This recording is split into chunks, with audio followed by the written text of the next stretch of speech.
Question is the motion be agreed. The Honourable Rosie Sahana. I would like to speak on this motion. The concept of the processes and legislation to protect Aboriginal cultural heritage is not new.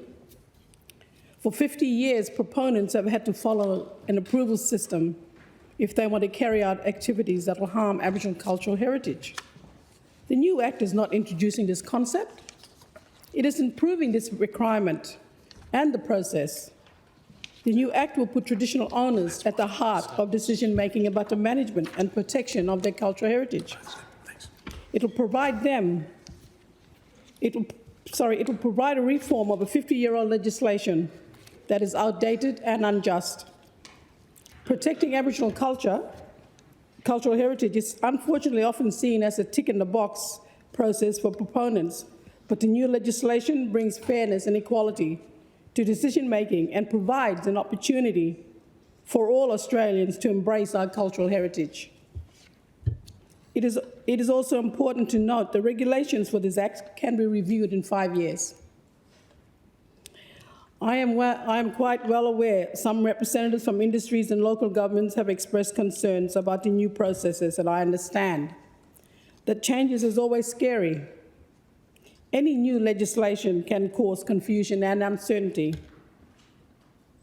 I ask, show me a legislation in history that has been implemented and agreed on by one single person. It doesn't exist. All legislation has opposition and uncertainty. The key to understanding the process of the new Act is education, and there has been ample opportunity for those affected by the new Act to be involved in consultation and education. I ask, as an Aboriginal person, has 50 years not been enough time to consider the necessary changes?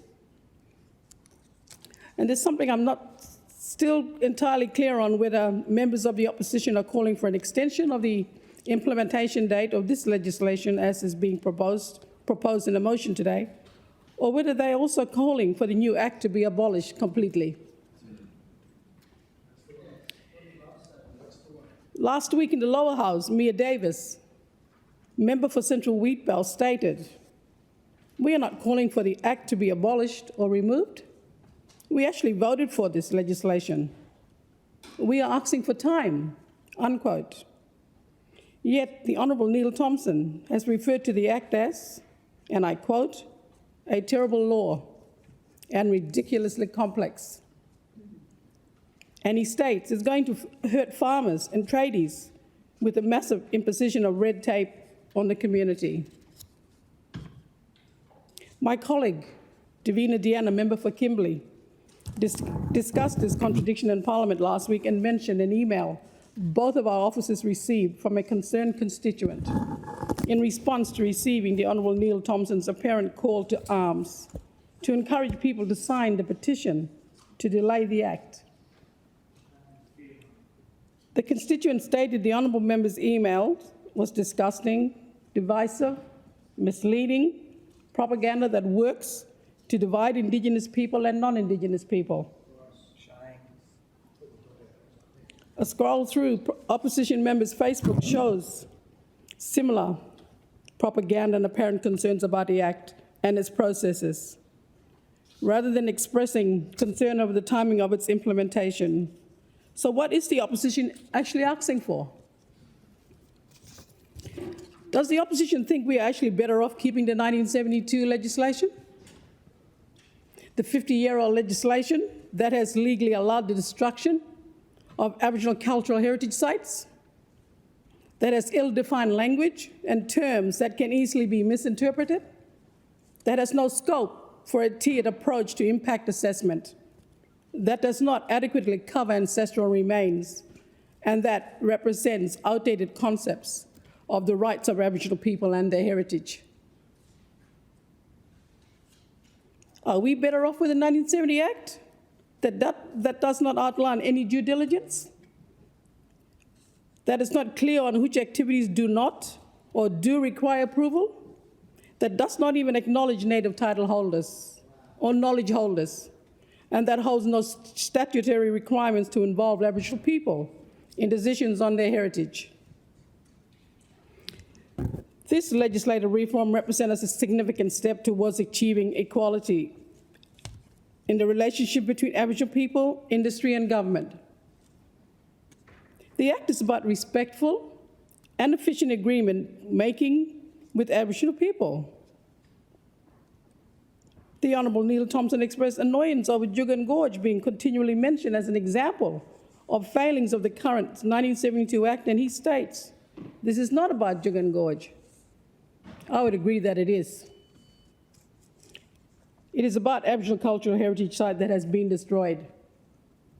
The reason why Juukan Gorge is remembered as used as an example so often is because destruction of Juukan Gorge in 2020 is a devastating example of what can occur when there is not enough red tape in place, when the process that should be in place to protect history do not work. The 1972 Heritage Act failed Juukan Gorge. The new Act will rectify the shortcomings of the current legislation to better protect Aboriginal cultural heritage.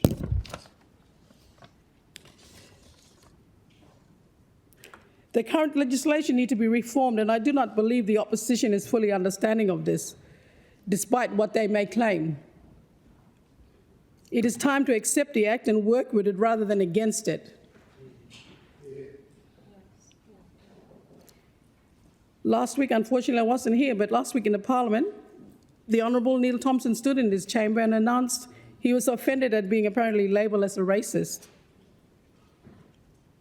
Quote, nobody in this place has done more than him, that he stands up for Aboriginal people and will be a voice with them in this place, that he will stand with Aboriginal people and the protection of Aboriginal heritage. And I ask if the Neil Thomson will be voting yes in a referendum later this year to give us a voice. Yeah. You claim to speak for us, and I'm going to include myself in that because I am Aboriginal. But we don't need a knight in shining armour. We want our own voice. That's what the referendum is for. We don't need you. I don't need you standing here and talking for me. So before you stand up and again and say you speak for Aboriginal people, choose your words wisely and really think carefully.